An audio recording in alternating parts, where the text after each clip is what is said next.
illallah, la ilaha illallah, la ilaha illallah, Muhammadun Rasulullah.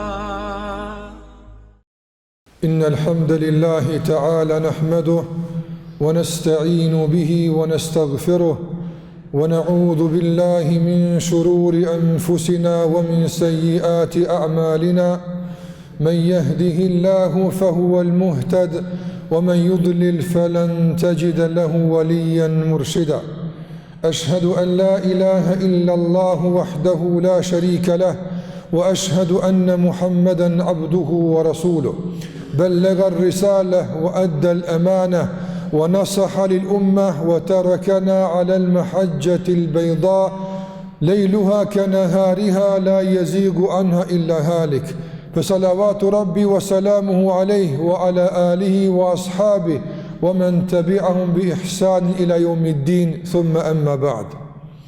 Allah në madhruar e falenderojmë dhe vetëm për ti ndihmë dhe falje kërkojmë. Dëshmoj se nuk meriton të adhurohet me të drejtë askush pas Allahut, i cili është një dhe i vetëm, dhe dëshmoj se Muhamedi sallallahu alaihi wasallam është rob dhe i dërguar i tij. Të nderuar vëllezër besimtar, në kuadër të vlerave që jemi duke i trajtuar, është edhe një vlerë të e rëndësishme që ne si individ dhe shoqëri kemi për obligim ta kultivojmë dhe mbjellim në zemrat tona. Fjala është për vlerën e mirënjohjes dhe falënderimit. Zoti xhallahu ala të nderuar vëllezër na ka begatuar me begatitë shumëta dhe përballë këtyre begative ka kërkuar që të jemi mirënjohës dhe falëndërues ndaj Zotit xhallahu xhelaluhu.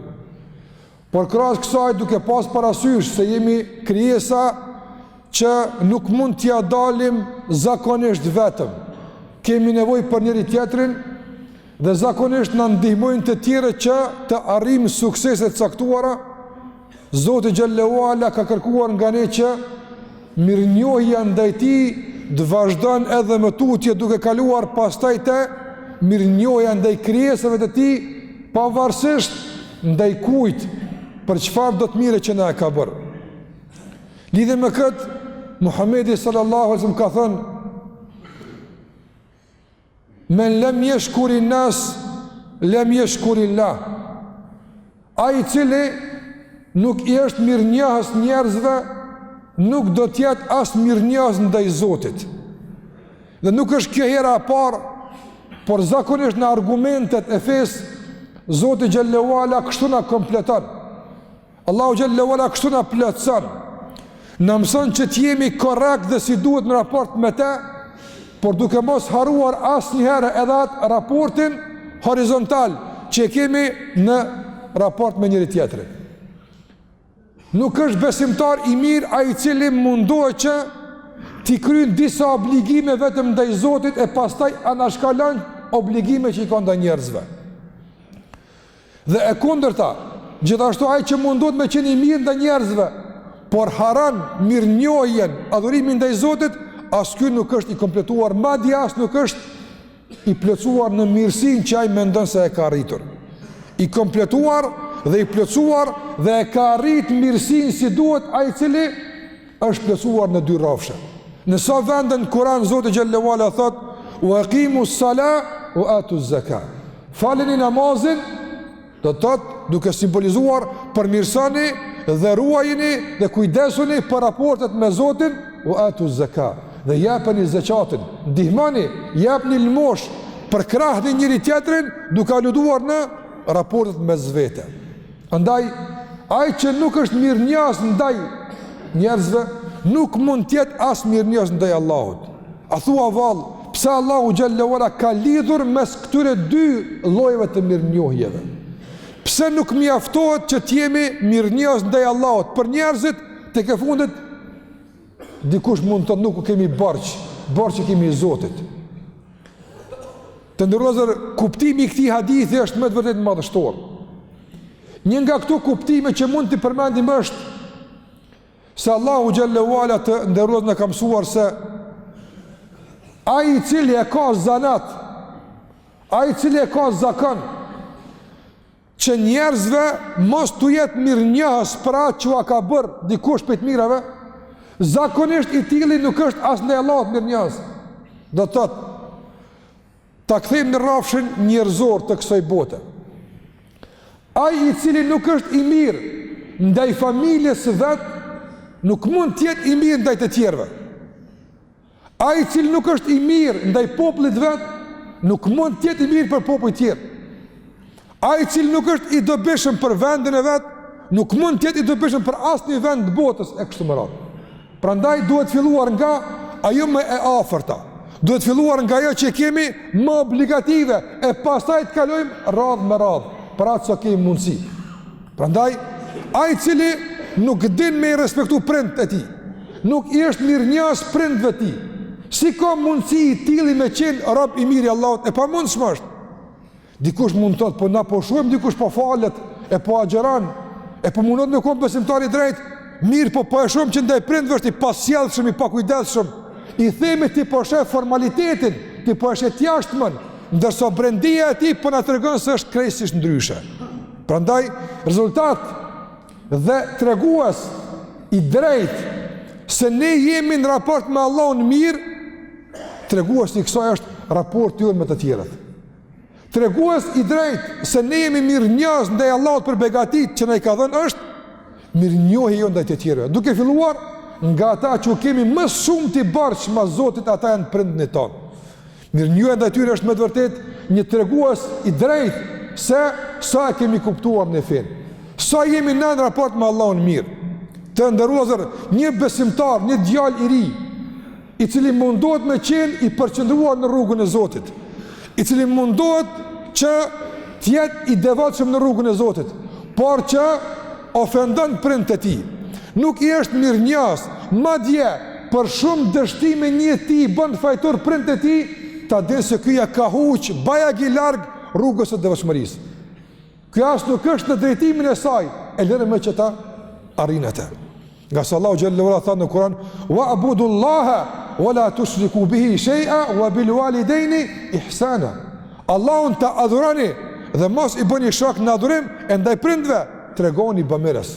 Prandaj mirënjohja nga këtu fillon, pastaj mirënjohja e ndërsjellët mes anëtarëve të familjes. Burri të jetë mirënjohës gruas së tij për shërbimin, për kujdesin, për gjitha ato që i ka bërë dhe i bën për fëmijët dhe shtëpinë, të jetë mirënjohës, e jo që ndoshta për një tmet caktuar, dështim caktuar, t'ja hudh poshtë tër mundin shumë vjeçar e kështu me radhë, të humb durimin në kujdesin ndaj saj, edhe nëse sprovohet situata të caktuara.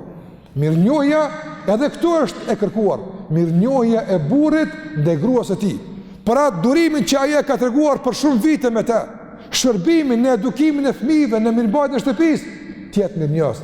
Madje t'ia shpreh, ti thot, Allahu të shpërbleft, Zoti të rujt, ta ktheft Allahu me të mira këtë kujdes shumë vjeçar që ti kujdesesh për neve. Nuk është turp, nuk është marrë ti thuhet kjo, përkundazi, është kërkesë fetare, është dëshmi e pjekurisë tonë se ne kemi kuptuar si duhet fen. Por edhe gruaja të jetë mirënjohës e burrit për angazhimin, për pjekjen e vazhdueshme që ai e bën, më kujdes për familje, për furnizim. Dhe nëse nga njëra ndoshta lë diçka mëngu apo kondrit met të ambulon për hir të kodrave të mirësive që ai ka bërë deri më tani. Dhe të jetë mirënjohës të thotë, Zotit një moftë të burr, po mundohesh, po përpjekesh të paguft Allahu me të mira. Madje kudo kohë të flet mirë për të. E jo që në takimet e ndehat të flitet keq madje edhe për sekretet e familjes. Nuk është kjo tregues i pjekurisë së dur dhe kuptimit të re të fesë. Pastaj, duke ka shku këtë radhë me radhë, deri të ndoshta njëri i fundin këtë botë. Çfarë do të mire që ta ka bërë? Kur mos e haron. A dini çfarë na thanë dietarët tonë të hershëm? Thanë: "Men 'allamani harfan sirtu lahu 'abdan." Thanë, kush ma ka mësu një shkronjë, i jam bërë sa të jam gjallë. Një shkronjë ta ka mësu. E paramendon me ti mësu 2. E paramendon me të mësu me lezu. Prandaj jemi bashkë edhe mësuesve tanë që na mësuan, edhe shkrimin, edhe leximin, edhe kuptimin, edhe gjitha ato. Prandaj duhet që ko pas kohë ti kujtojmë spaku në lutjet tona që Allahu xhallahu ti shpërblen, ti mshiron nëse kanë vdek, ti ruan nëse janë gjallë, ti udhëzon e kështu me radhë. E u kemi barq gjithë atyre çka do qoftë që na kanë mësuar nga të mirat e kësaj bote dhe të mirët e botës tjetër. Kështu formosh shoqënia me mirënjohje, jo me injorim, jo me inate, jo me mohim, jo duke harruar bamirësinë. Ej, përpara ka qenë, kurdo që ka qenë. Të ndërozër, jo vetëm ndaj të gjallëve, por kemi obligim madje shumë madhor edhe ndaj të vdekurve. Edhe ata që kanë vdekjet natyrshme, nga smundja apo nga çka do qoftë tjetër, por që kanë lënë kontribut, duhet të jemi mirënjohës. Ti kujtojmë, madje nga kuptimi i mirënjohës është të ruajmë kontributin e mos ta çojmë poshtë. Dëshmorët që dhanë jetën, derdhën gjakun, edhe ndaj tyre kena barq, të jemi mirënjohës, të jemi falërues.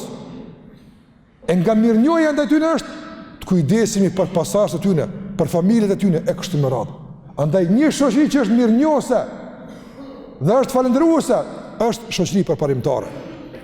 Shoqëria e inateve, shoqëria e zilis, shoqëria e xhelozisë, shoqëria e mohimit, shoqëria e nënçmimit, shoqëria e ofendimit, nuk është shoqëria e armës, nuk është shoqëria e përparimit. Andaj na mëson Allahu xhallahu ala që në këtë mënyrë të plotësohemi, duke qenë mirënjohës ndaj çdo kujt, aq sa ka bërë mirë.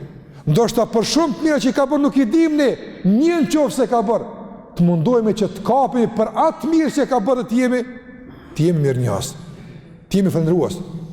Madje edhe të ndrozër thash, pavarësisht a është i afërmi jon apo është i lartë jon. A i takon popullit ton apo s'takon popullit ton. Madje a i takon fesë ton apo nuk i takon fare fesë ton. Ne gjithashtu sikur se kemi thënë në kuadër të kësaj mirënjohje, duhet të jemi mirënjohës edhe gjithë atyre, do të thotë që na ndihmuan dhe na përkrahen që të arrijmë deri këtu. Edhe në situatë e luftës, por në të paqes, edhe në çdo aspekt tjetër, besimtari është mirënjohës. Sikur se ta populli nuk duhet jemi bukë përmbysës. Nga sa ai që e përmbys bukën e dikujt nuk do të sheh hajër kurrë në jetën e kësaj bote e as në botën tjetër. Prandaj ai i cili nuk është ndaj njerëzve falërues, nuk mund të jetë as ndaj Allahut falërues. Dhe ai që nuk është ndaj Allahut falërues, e ka vërtet të jetë ndaj njerëzve falërues. Vetëm kombinimi i këtyre dy elementeve e formon një besimtar, e bën të plot dhe i mundson që ai të jetë i pajisur me këtë vlerë të rëndësishme, vlerën e mirënjohjes dhe falërimit. Allah na bëft ndaj tij falërues dhe mirënjohës. Por gjithashtu pastaj na bëft Allah dhe mirënjohës ndaj prindve tanë, ndaj mësuesve tanë, ndaj të gjithë atyre që u përkujdesen dhe vazhdojnë të kujdesen për neve. Ata që na kanë bërë mirë dhe vazhdojnë na bëjnë mirë, tu jemi gjithmonë mirënjohës dhe falërues. Kërkoni falje nga Allah, nga se Allah është falës dhe është mëshirues. Aqulu qawli hadha wa astaghfirullaha li wa lakum fastaghfiruhu innahu huwal ghafurur rahim.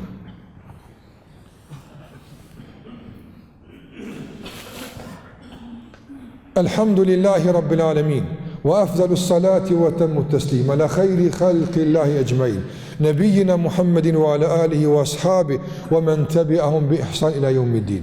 Të ndërlozër, një herë i dërguari alayhi salatu wa salam nga pamundësia që ta zhvillonte misionin në Mekë, doli në një qytet afër Mekës të quajtur Taif. Provoi që atje me përhap misionin, por ja edhe atje hasën e rezistencë, nuk e pranuan. Kur deshin me u kthy në Mekë, kurajtë e Mekës ja mbyllën Mekën. Thanë, ke dal një herë, s'ka më u kthy monte. Mbet në gjysmë të rrugë, askund. Ende pa u hap rruga për shpërnguljen në Medinë. Një njeri ishte jo besimtar. Nuk i besonte Muhamedit sallallahu alaihi wasallam. Madje adhuronte idhujt. Mirë po, ishte njëri i drejtë, korrekt.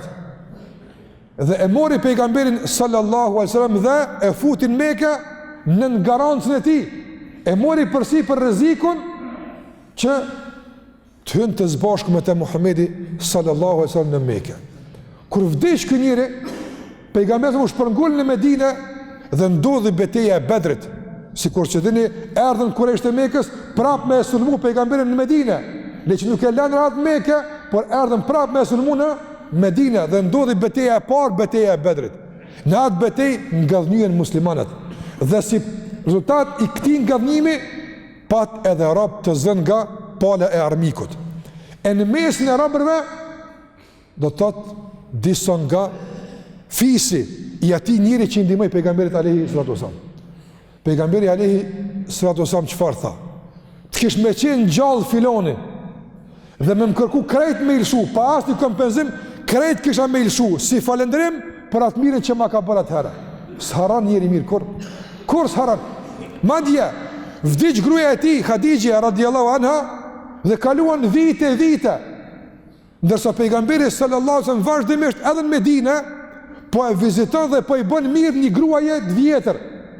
E pyetën shokët e tij, ja Rasulullah, pse po i bën mirë se gruaja? E kuptojmë që më bën mirë, po pse veç kësaj? Kaq shumë. Thanë, kjo është një grua që na vizitonte në kohën e gruas Khadijës. Andaj respekt për gruan që më ka vdek, ja respektoj edhe ato që ajo ka pas raport mirë me të. Ndërsa Ibn Omeri radiallahu ta'ala anhu, një ditë duke ecë rrugës e pa njëri të moshuar, zbritin nga devja dhe e respektoi respekt madh. E shokët e tij e pyetën dhe i thanë, kush është ky njeri që po e respekton kaq tepër? Thanë, është shoku i babës tim. Ka nejt me babën tim shumë, andaj baba ka vdek, Omeri ka vdek, mirënjohja ndaj babës është kujdesme edhe për shokët e tij. Andaj mirënjohja e besimtarit te kalon çdo dimension. Nuk është e kufizuar. Kushdo qoftë dhe përballë kujdo qoftë, është mirënjohës, është falëndrues. Dhe sikur që tha pejgamberi sallallahu alaihi wasallam, men lam yashkuril qalil lam yashkuril kathir. Men lam yashkurin nas lam yashkurillah. Ai i cili nuk është mësuar të falëndron në pak, ai nuk din edhe shumë kur ka me falëndru. Në njëri i cili nuk din me kon mirënjohës për pak, aty dhe shumë minimum nuk din me qenë mirënjohës. Nuk është puna pak e shumë, është punë kultura, është punë do të thotë mentaliteti, është punë mendësie. Dhe kush nuk e falëndron njërin, nuk mund të jetë ndaj Allahut falëndrues. Kështu na mëson pejgamberi sallallahu alajhi wasallam që ti kultivojmë këto vlera, dhe të jemi mirënjohës. Të jemi mirënjohës ndaj kujdo qoftë dhe t'ja zgjatim dorën e falëndrimit dhe mirënjohjes, edhe pse ndoshta në shumë gjëra nuk mund të mos pajtohemi me të.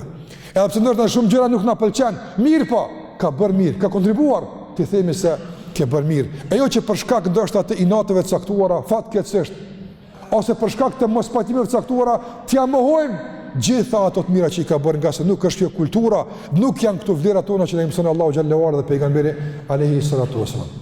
Të ndërlozër, Allahu na bëft falërues dhe mirënjohës, edhe ndaj Allahut, por edhe pastaj ndaj prindërve tonë, ndaj mësuesve tonë, dhe gjithë atyre që i ka merret që duhet jemi mirënjohës dhe falërues. Allahu na mundësof që vazhdimisht jemi bëmirës dhe vazhdimisht jemi nga ata që përkrajmë dhe ndihmojmë njëri tjetrin. Dhe na ndihmoft Allah me i të kalu gjitha sprovat e kësaj bote dhe fatkeqësit që mund të na ndodhin, nga se jeta është e këtillë me sprova dhe me fatkeqësi, por Allah na jap sabër dhe fuqi me i të kalu si duhet gjitha ato që mund të kalojmë jetën e kësaj bote. Inna Allaha wa malaikatahu yusalluna ala nabi. Ya ayyuhalladhina amanu sallu alayhi wa sallimu taslima. Allahumma salli ala Muhammadin wa ala ali Muhammad.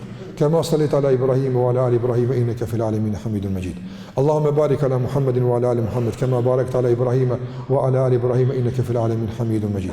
Të ndërlozër, para se të përfundoj, harrova që them atë porosinë e zakonshme që ka ardhur numri i ri i diturisë islame dhe në të ka padyshim tema të mira dobishme, dhe mendoj se në kuadër të temës të mirënjohjes është që t'u shpërblejmë mundin atyre që kanë shkruar me na mësu diçka, spaku të blejmë numrin e ri të kësaj reviste të mirë që ka padyshim të gjëra dobishme që ne mësojmë prej saj. Inna Allah ya'muru bil adli wal ihsani wa ita'i dhil qurba wa yanha 'anil fahsha'i wal munkari wal baghi ya'idhukum la'allakum tadhakkarun. La ilaha illa Allah, la ilaha illa Allah, la ilaha illa Allah, Muhammadun Rasulullah.